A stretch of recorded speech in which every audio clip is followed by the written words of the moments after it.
जय हिंद दोस्तों, कैसे हैं आप सभी। आई होप कि आप सभी बहुत अच्छे होंगे और अपने जीवन में कुछ नया और बेहतर करने का प्रयास भी जरूर कर रहे होंगे। तो दोस्तों, आज से हम स्टार्ट करने जा रहे हैं हिंदी की एक न्यू सीरीज़ और इसमें हम हिंदी के चैप्टर्स पढ़ेंगे अलग अलग विद क्वेश्चंस। तो हम क्वेश्चंस भी देखेंगे और यहाँ पर हम चैप्टर्स के बारे में भी समझेंगे। ये क्लास केवल 10 मिनट की होगी, जिसमें आप 50 से 60 क्वेश्चन देखेंगे कि 50 से 60 क्वेश्चन हम इसमें किस तरह से हल कर पा रहे हैं। तो स्टार्ट करते हैं अपनी क्लास क्वेश्चन नंबर 1 के साथ। तो क्वेश्चन नंबर 1 है कि वर्णमाला किसे कहते हैं। तो वर्णमाला किसे कहा जाता है। तो वर्णमाला हम कहते हैं वर्णों का एक क्रमबद्ध और व्यवस्थित जो समूह होता है उसको कहा जाता है वर्णमाला। देखिए, अगर बात की जाए शब्द समूह की, तो शब्दों के समूह को हम वर्णमाला नहीं कहेंगे, क्योंकि वर्णों का समूह अगर मैं आपके सामने लिख दूँ कै चे मैं, क्या ये वर्णों का जो समूह है, क्या आप इसे वर्णमाला कह सकते हैं? नहीं। लेकिन अगर आप सीक्वेंस में ऐसे लेके गया तक जब आप सीक्वेंस में लिखेंगे पूरा, तो आप उसी को तो वर्णमाला कह सकते हैं। तो यहाँ पर वर्णों का जो व्यवस्थित समूह होता है उसी को वर्णमाला कहा जाता है, इसलिए ऑप्शन नंबर डी यहाँ पर सही जवाब होगा। नेक्स्ट क्वेश्चन है हिंदी भाषा में स्वरों की संख्या कितनी है। तो हिंदी भाषा में स्वरों की संख्या होती है 11। ऑप्शन नंबर ए हमारा सही जवाब होगा। और अगर आपसे पूछा जाए कि संस्कृत में स्वरों की संख्या कितनी होती है, तो आपका आंसर जाएगा फिर 13। नेक्स्ट क्वेश्चन है भाषा की सबसे छोटी इकाई कौन सी है। तो भाषा की सबसे छोटी इकाई होती है ध्वनि। भाषा की सबसे छोटी इकाई कौन सी होती है भाई? ध्वनि। लेकिन जब ध्वनि ऑप्शन में दिया ही नहीं है आपको, यहाँ पर दिया है शब्द, स्वर, वर्ण और व्यंजन। तो जब ध्वनि ऑप्शन में ना हो तो फिर हम जाते हैं वर्ण पर। तो भाषा की सबसे छोटी इकाई क्या होगी यहाँ पर? वर्ण। ऑप्शन नंबर जो हमारा यहाँ पर सी है वो एकदम सही जवाब होगा। तो वर्ण जो है ये भाषा की सबसे छोटी इकाई है। ठीक है, नेक्स्ट क्वेश्चन देखेंगे। नेक्स्ट क्वेश्चन हमें दिया है हिंदी वर्णमाला में व्यंजनों की संख्या कितनी होती है। तो वर्णमाला में हिंदी में जो हिंदी वर्णमाला है इसमें व्यंजनों की संख्या होती है 33। लेकिन अगर आपसे पूछे कुल व्यंजनों की संख्या कितनी होती है, तो कुल व्यंजनों की संख्या होती है 39। और अगर यहाँ पूछा है का खाली केवल व्यंजनों की संख्या 39 ऑप्शन में नहीं है, तो फिर हम जाएंगे 33 पर। नेक्स्ट क्वेश्चन है हमारा पार्श्विक व्यंजन है। तो हमें बताना है पार्श्विक व्यंजन कौन सा होता है, य, रे, ले या फिर वे। तो पार्श्विक व्यंजन है हमारा यहाँ पर ले, जबकि हमारा जो य, रे, ले, वे होते हैं, य, रे, ले और वे, ये होते हैं हमारे अंतस्थ व्यंजन। इनको कहा जाता है अंतस्थ व्यंजन। और ले जो है इसको कहा जाता है पार्श्विक व्यंजन। एक आपसे पूछा था लुंठित व्यंजन क्या होता है, तो रे जो होता है रे इसको कहा जाता है लुंठित व्यंजन। नेक्स्ट क्वेश्चन है सघोष व्यंजन कौन सा है। तो हमें बताना है इनमें से सघोष कौन सा है। तो जब हम बात करते हैं स्पर्शीय वर्गीय व्यंजन की, आप जानते हैं कि कैसे लेकर कैसे अगर आप ग्रुप बनाएंगे इनका पूरा, तो यहाँ पर ग्रुप बनता है कै का, फिर चे का, फिर टे, फिर तय और फिर पै। तो ये ग्रुप बनता है जब इनका अलग अलग, यहाँ पर फिर खे होगा, फिर गै, फिर घै और फिर इंगा। तो यहाँ पर आप जब देखते हैं इस ग्रुप को पूरे को, तो आप यहाँ देखते हैं कि अरे ये चला क्या, चलिए इधर बनाते हैं थोड़ा सा यहाँ पर। तो कै, यहाँ पर खे, गै, घै और ये इंगा। तो यहाँ पर जब आप इस ग्रुप को देखते हैं तो इस पूरे ग्रुप में हम देखते हैं, अच्छा स्लाइड भी चेंज हो गई हमारी, स्लाइड हुई है, चलिए। तो जो ये 5 वर्ग होते हैं हमारे, पहला, दूसरा, तीसरा, चौथा और पांचवा, जब हम इनको 5 वर्ग में बांट लेते हैं, तो हमसे पूछा है यहाँ पर कि सघोष कौन सा है। तो सघोष कहे या फिर घोष व्यंजन कहे, तो सघोष और घोष एक ही बात होता है। तो लास्ट की जो हमारे 3 जो वर्ग होते हैं इनको कहा जाता है घोष या सघोष, और स्टार्टिंग के जो 2 वर्ग होते हैं इनको कहा जाता है अघोष। तो यहाँ पर जो कै है ये भी क्या है हमारा, अघोष है। चे और टे ये तीनों अघोष है, लेकिन हमसे पूछा है सघोष, तो ऑप्शन नंबर डी जो हमें दिया है यहाँ पर, ये हमारा गै जो दिया है यहाँ पर, ये क्या होगा, ये होगा हमारा सघोष या घोष। ऑप्शन नंबर डी यहाँ पर सही जवाब होगा। नेक्स्ट क्वेश्चन देखेंगे, निम्न में से कौन सी काकल्य ध्वनि है, कौन सा काकल्य वर्ण है। तो है को कहा जाता है काकल्य वर्ण, जबकि हमारे जो श, से और है होते हैं इनको कहा जाता है ऊष्म या ऊष्माण व्यंजन कहा जाता है। यहाँ पर हमसे पूछा काकल्य, तो काकल्य वर्ण कहा जाता है को, या इसको स्वरतंत्रीय भी कहा जाता है, स्वरतंत्रीय व्यंजन भी कहा जाता है को। नेक्स्ट, निम्नलिखित में से कौन सा मूल दीर्घ स्वर नहीं है? तो मूल दीर्घ स्वर नहीं है, हमें ये बताना है। तो दीर्घ स्वरों की अगर हम बात करें तो टोटल होते हैं हमारे 7। यहाँ पर पूछा है जो मूल दीर्घ स्वर नहीं है, तो यहाँ पर मूल जो नहीं है उसमें किसको रखेंगे? तो देखिए जो ए है और ए, अगर हम इन दोनों को मिलाते हैं तो क्या बन जाता है? आ। तो ये दो मूल स्वरों से मिलकर ही तो बना हुआ है, तो इसलिए इसको मूल दीर्घ स्वर कहेंगे। ऐसी जो हमारा ई है, ये बड़ी ई, तो बड़ी ई किससे मिलकर बनता है? तो छोटी ई और छोटी ई मिला के बड़ी ई बनता है, छोटा ऊ और छोटा ऊ मिला के बड़ा ऊ बनता है, और जो यहाँ पर ए और ए को मिलाकर आ बनता है। लेकिन जो ओ है ये इन दोनों को मिलाकर नहीं बनता, तो इसलिए क्योंकि सेम सेम वर्ड इसमें नहीं मिलते हैं, तो इसलिए ये मूल दीर्घ स्वर में नहीं होगा इनकी तुलना में। क्लियर? चलिए नेक्स्ट क्वेश्चन देखेंगे।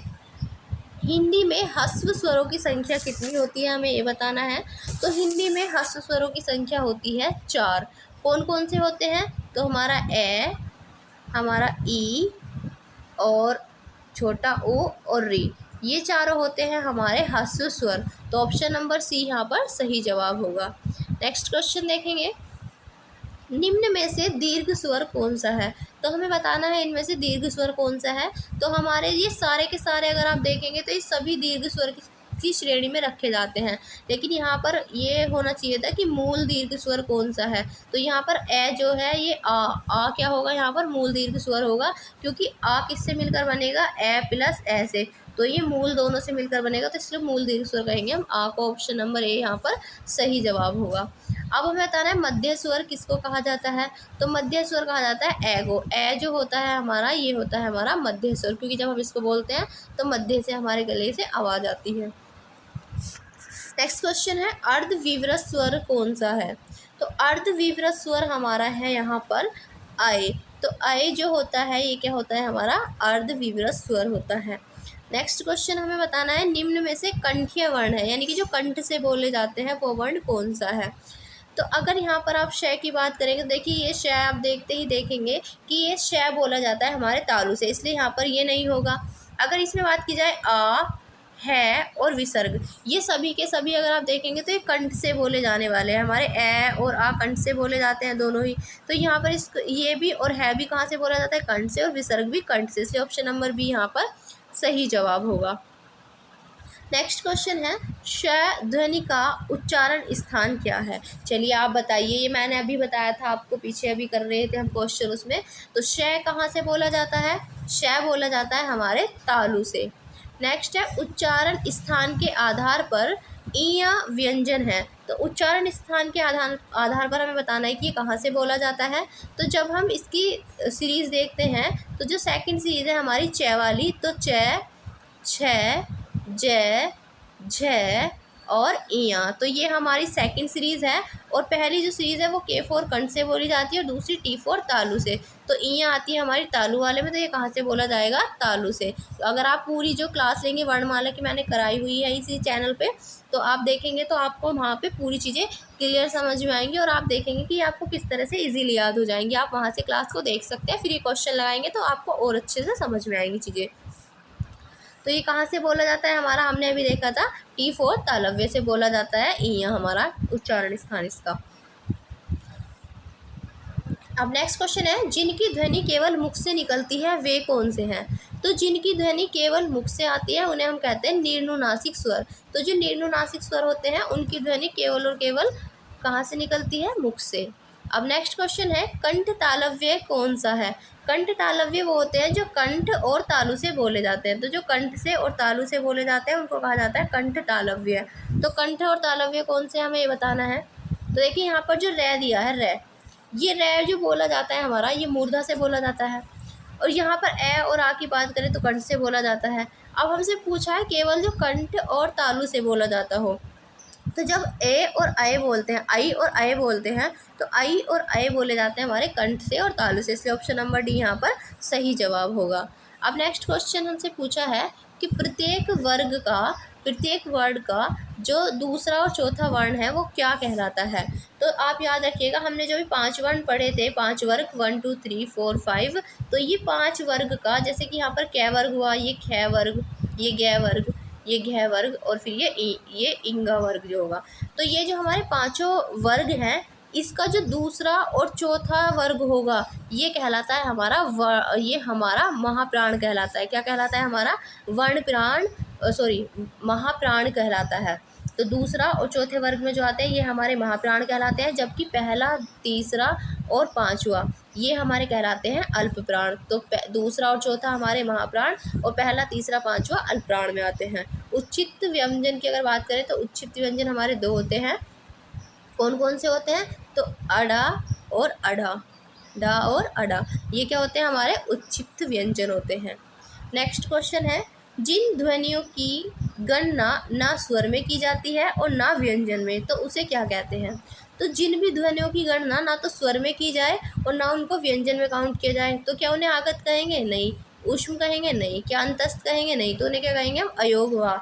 तो वो वर्ण, वो ध्वनियाँ जिनको हम स्वर व्यंजन में काउंट नहीं करते हैं उन्हें कहा जाता है अयोगवा। आगत स्वर हमारे कौन से होते हैं? तो जैसे कि ज़ और फै, जिनमें नुक्ता लगा होता है नीचे, ये हमारे क्या कहलाते हैं? आगत स्वर कहलाते हैं।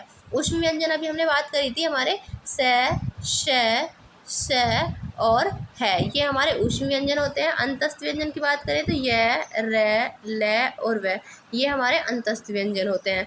और अयोगवा क्या होते हैं? चिन्ह होते हैं जिनमें हम अनुस्वार पढ़ते हैं और विसर्ग को पढ़ते हैं। नेक्स्ट है और लास्ट क्वेश्चन आज का, कै व्यंजन के विषय में निम्न में से कौन सा सही है? तो बताना है कि कै जो है वो कौन सा है इनमें से सही है। तो कै क्या अघोष होता है? पहला ऑप्शन दिया है हमें। देखिए अघोष क्या होता है? अघोष होते हैं जो स्टार्टिंग के जो दो वर्ग होते हैं वो अघोष होते हैं। पहला और दूसरा जो वर्ग है वो अघोष है। और कै तो हमारा पहले में आ जाता है वर्ग में अगर बात करें तो, यानी कि पहला तो ये ठीक है। अब देखते हैं दूसरा अल्पप्राण भी है क्या? क्या? तो मैंने बताया था जो पहला, तीसरा और पांचवा वर्ग होता है ये हमारा अल्पप्राण होता है। तो कै हमारा पहले में आता है इसलिए अल्पप्राण भी ठीक है। फिर हमने यहाँ दिया है कि स्पर्शी भी है क्या? क्या है? बिल्कुल भाई। देखिए कै से लेके मै तक के जो हम पूरे व्यंजन पढ़ते हैं ये सभी के सभी 25 क्या होते हैं? ये सारे के सारे स्पर्शीय व्यंजन या वर्गीय व्यंजन होते हैं, यानी कि ये भी ठीक, ये भी ठीक, ये भी। अब बचा कंठीय ध्वनि, तो क्या क्या कंठ से बोला जाता है? बिल्कुल क्या कंठ से बोला जाता है, इसलिए हमारा ऑप्शन नंबर 1 ही क्या होगा यहाँ पर सही जवाब होगा। तो आप कमेंट में ज़रूर बताइएगा कि क्लास कैसी लगी, फिर हम इस क्लास को कंटिन्यू रखेंगे। तो फिर मिलेंगे कल एक नई वीडियो के साथ, तब तक के लिए जय हिंद, जय भारत।